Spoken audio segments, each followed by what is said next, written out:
बिस्मिल्लाहिर्रहमानिर्रहीम। अस्सलाम वालेकुम स्टूडेंट्स। आज हम एक्सरसाइज 19.1 शुरू करने जा रहे हैं स्टूडेंट्स। हमारे पास अब चैप्टर ये है मैट्रिसेस और डिटरमिनेंट का। ठीक है स्टूडेंट्स। अब इस हवाले से भी मैंने काफ़ी चीज़ें आप लोगों को टाइप्स के हवाले से बता दिया था, एडिशन, सब्ट्रैक्शन, मल्टीप्लिकेशन और मैट्रिसेस किस तरीके से की जाती है। अब वही चीज़ें इस एक्सरसाइज में हो रही हैं। ठीक है, देखना आप किस तरीके से हम सॉल्व करेंगे। अब फर्स्ट क्वेश्चन आप लोगों के सामने लिखा हुआ आ रहा है, specify the type of the each of the following matrices. अब इसमें आप लोगों ने क्या बताना, सिर्फ टाइप्स का मतलब टाइप्स बतानी है कौन सा है। ठीक है, अगर देखें फर्स्ट क्वेश्चन में देखें 2-1-3-0, मतलब इसमें अगर हमारे पास देखा जाए तो यहाँ पे क्या है, 2 रोज हैं और 2 कॉलम है। तो 2 रोज और 2 कॉलम्स को हम क्या कहते हैं, जिसमें रोज और कॉलम मैट्रिक्स इक्वल होते हैं, तो उसे हम कहते हैं स्क्वायर मैट्रिक्स। क्या होगा स्टूडेंट्स, वो होगा आपका स्क्वायर मैट्रिक्स। चलें उसके बाद सेकंड। अब सेकंड में क्या कहना चाह रहा है स्टूडेंट्स, 3-1-4, मतलब एक ही वर्टिकल में ही, और वर्टिकल को कहते हैं हम जिसके अंदर मतलब इसमें अगर देखा जाए तो हमारे पास क्या है, सॉरी क्या है, हमारे पास 3 रोज हैं और क्या है 1 कॉलम है, जिसे हम ऑर्डर में कहते हैं 3/1। और 3/1 को हम क्या कहेंगे स्टूडेंट्स, जिसमें एक ही कॉलम हो तो उसे हम कहते हैं कॉलम मैट्रिक्स। कॉलम मैट्रिक्स, ठीक है, ओके। चलें उसके बाद चलते हैं हम थर्ड पे। अब थर्ड में क्या है स्टूडेंट्स, -2-0। -2-0 इसका मतलब एक रो है इसमें और क्या है, कॉलम 2 है, तो इसको हम कहेंगे 1/2। 1 रो है और 2 कॉलम है, जिसमें रो एक ही आ रही है तो इसे हम क्या कहेंगे, रो मैट्रिक्स। तो ये हो गया आपका रो मैट्रिक्स। ठीक है, अब उसके बाद आते हैं फोर्थ। फोर्थ फोर्थ में क्या है, लैम्डा 0 0 लैम्डा। अब मतलब इसका क्या है, जो मेन डायगोनल एलिमेंट्स के अलावा सभी क्या है, 0 हैं। और इसके बाद पहले तो ऑर्डर देखें, इसका है 2/2। 2/2 इसका मतलब ये स्क्वायर मैट्रिक्स भी है, स्क्वायर मैट्रिक्स। ठीक है, स्क्वायर मैट्रिक्स क्योंकि इसमें रोज और कॉलम क्या हो गए, इक्वल हो गए। उसके बाद एक और चीज, जब आपके पास मेन डायगोनल एलिमेंट्स होते हैं और दूसरे डायगोनल एलिमेंट्स सभी 0 0 होते हैं, तो उसे हम क्या कहते हैं, डायगोनल मैट्रिक्स। उसे हम कहते हैं डायगोनल मैट्रिक्स। उसे हम क्या कहेंगे, डायगोनल मैट्रिक्स। इसके अलावा और जब मेन डायगोनल एलिमेंट्स आपके सेम आते हैं, मेन डायगोनल एलिमेंट्स सेम आते हैं, तो उसे हम क्या कहते हैं, स्केलर, स्केलर मैट्रिक्स। ठीक है, तो स्टूडेंट्स यहाँ पे आपके पास क्या है, स्क्वायर मैट्रिक्स भी इसको कह सकते हैं हम, डायगोनल भी कह सकते हैं, स्केलर मैट्रिक्स भी कह सकते हैं। वैसे बेसिकली ज्यादातर मेन जो आपके पास है स्केलर मैट्रिक्स के हवाले से, क्यों, क्योंकि इसमें जो ज्यादातर मेन चीज ये दिखाना जा रहा है कि इसमें डायगोनल एलिमेंट्स क्या है हमारे, सेम। इस वजह से हमारे पास जब मेन जो होगा स्केलर होगा, लेकिन हम इसको डायगोनल भी कह सकते हैं, हाँ हम इसको स्क्वायर भी कह सकते हैं। ठीक है, क्लियर। चलें अब चलते हैं हम 5 पे। अब 5 में क्या है स्टूडेंट्स, इसमें भी हमारे पास क्या है, 3/3, मतलब रोज और कॉलम्स क्या है, इक्वल है। जब रोज कॉलम इक्वल है तो इसको भी हम क्या कहते हैं, स्क्वायर मैट्रिक्स।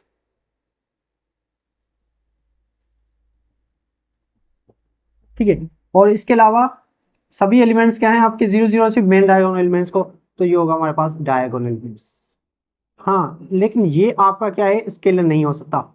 स्केलर इस वजह से नहीं हो सकता क्योंकि इसमें आपके जो डायगोनल एलिमेंट्स है वो सेम नहीं है। तो इसमें जो मेन चीज जो कहना चाह रहा है, वो आपको मेन बताना चाह रहा है कि ये क्या है, डायगोनल एलिमेंट्स है। जैसे कि ये 3/1 1/2, ये आपका रेक्टेंगुलर मैट्रिक्स भी हो सकते हैं। क्यों, क्योंकि ये हमारे पास रोज और कॉलम क्या है, इक्वल नहीं है। ठीक है, ये चीजें याद रखना, क्योंकि एमसीक्यू टाइप में आ सकते हैं कि जहां पे आपके पास तीनों ही ऑप्शन आ रहे हैं और फोर्थ ऑल ऑफ दीज आ रहा है, तो इसका मतलब मेन आपका क्या होगा, स्केलर होगा इसमें। हाँ, आपके पास स्केलर भी आ रहा है, डायगोनल भी आ रहा था और कुछ दूसरे और ऑप्शन थे, ऑल ऑफ दिस नहीं है, तो उसमें मेन आपका क्या होगा, स्केलर होगा इसमें। ठीक है, और इसमें क्या होगा, मेन डायगोनल होगा। ठीक है स्टूडेंट्स, क्लियर हो गया। चलें अब उसके बाद हमारे पास जो नेक्स्ट है, नेक्स्ट क्वेश्चन वो सॉल्व करते हैं हम।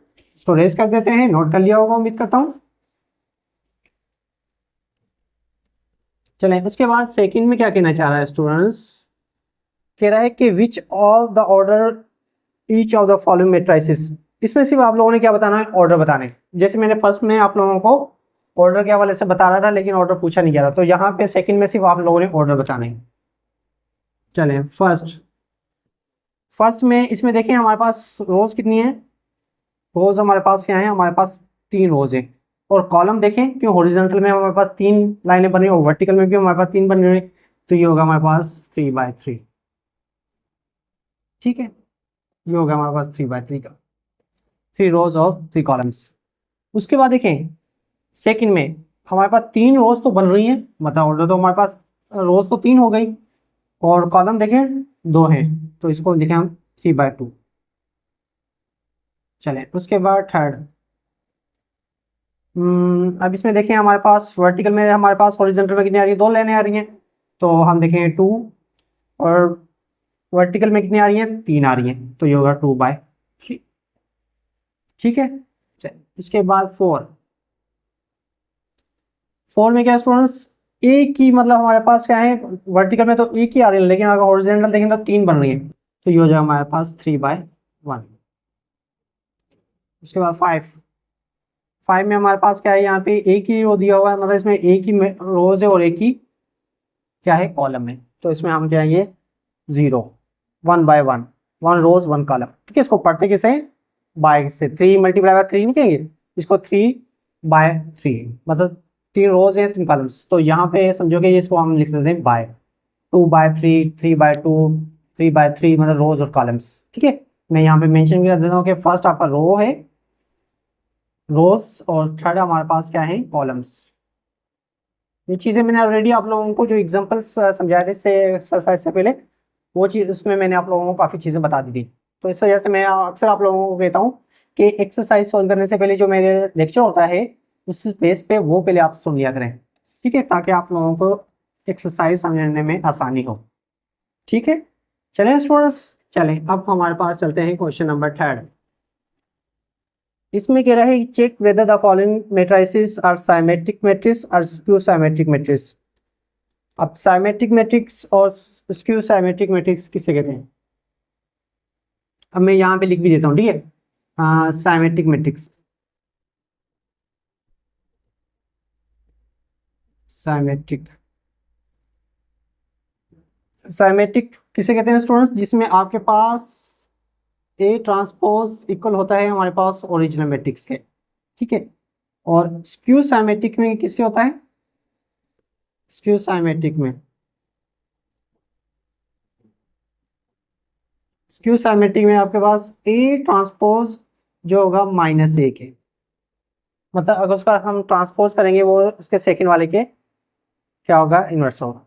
ठीक है, चलें अब देखें, अब हमारे पास मैट्रिक्स ए है,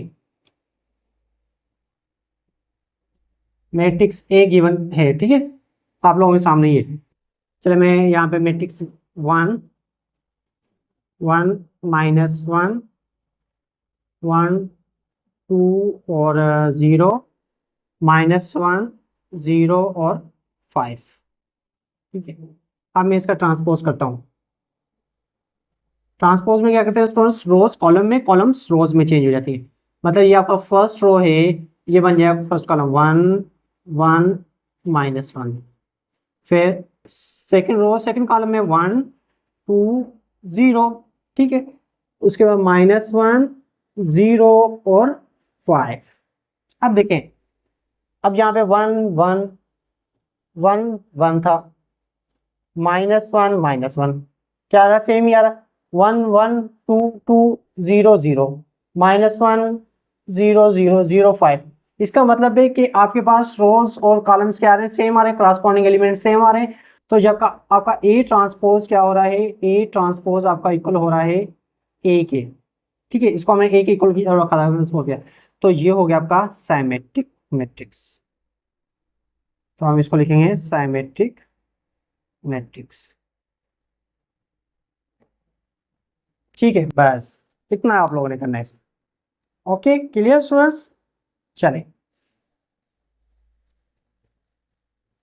उसके बाद सेकंड है।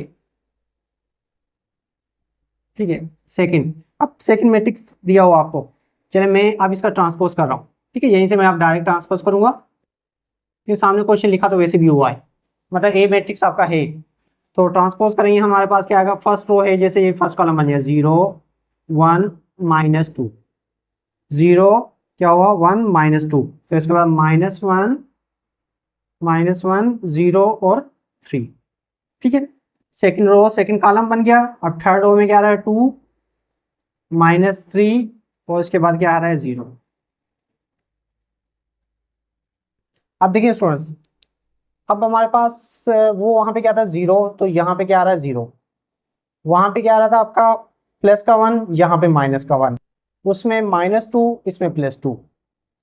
अब देख वहां पे देखिए इस जगह पे इस करस्पॉन्डिंग एलिमेंट कौन सा आ रहा था आपका, वहां पे 1, वहां पे -1, यहाँ पे 1, 0 वहां पे 0।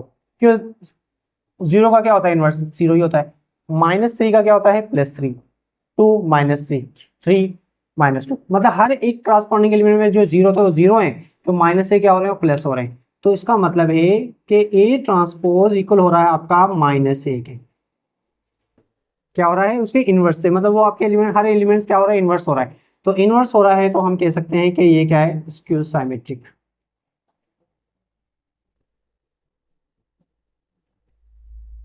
Symmetric matrix. ठीक है, क्लियर, ओके डन। चलें, ओके चलें सेकंड, उसके बाद नेक्स्ट करते हैं थर्ड। थर्ड में क्या है स्टूडेंट्स 173, मतलब फर्स्ट रो में 173 है, उसमें है 7 4 -5 3 -5 6। चलें अब मैं इसका ट्रांसपोज कर लेता हूँ, ट्रांसपोज कर रहा हूँ।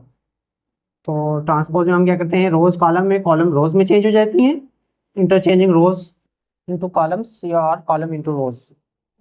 और 173 था तो यहाँ पे हम फर्स्ट कॉलम में लिख लेते हैं 173।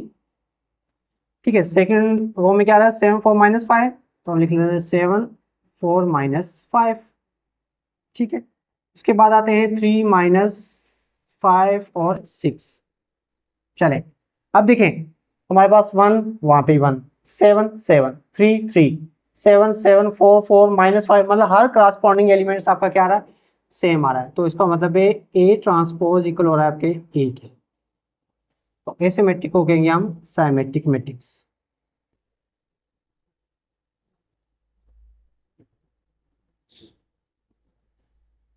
ठीक है, क्लियर हो गया, चलें आगे। चलें ओके स्टूडेंट्स, अब नेक्स्ट करते हैं। ठीक है, मैंने यहाँ पे मेंशन भी कर रखे हैं ताकि आप लोगों को समझ में आता रहे कि क्या हम कहना चाह रहा हूँ, मैं क्या कहना चाह रहा हूँ।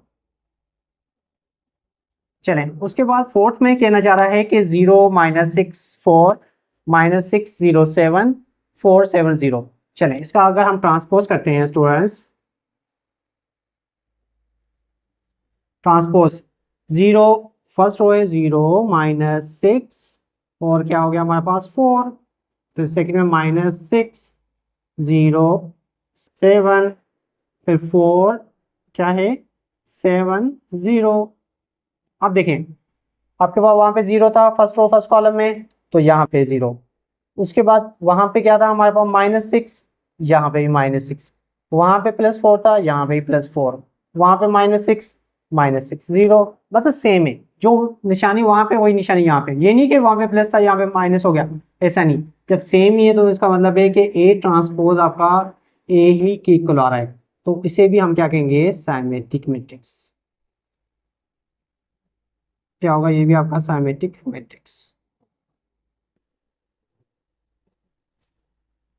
क्लियर स्टूडेंट्स, ओके चलें ठीक है स्टूडेंट्स। तो ये हमारे पास अब यहाँ आज लेक्चर हम यहीं पे करते हैं कि इसके हमने 1 से लेके 3 तक क्वेश्चन सॉल्व कर लिए हैं। ठीक है, अब नेक्स्ट क्वेश्चन 4 करेंगे तो थोड़ा सा लेंथी हो जाएगा हमारे पास, तो मैं चाहता हूँ कि जहाँ तक आप लोगों ने सीखा है समझा है उसी को अच्छे से आप बस सीख लें समझ लें, वही बहुत है। ठीक है, भले कम पढ़े लेकिन अच्छा पढ़े, ठीक है ना।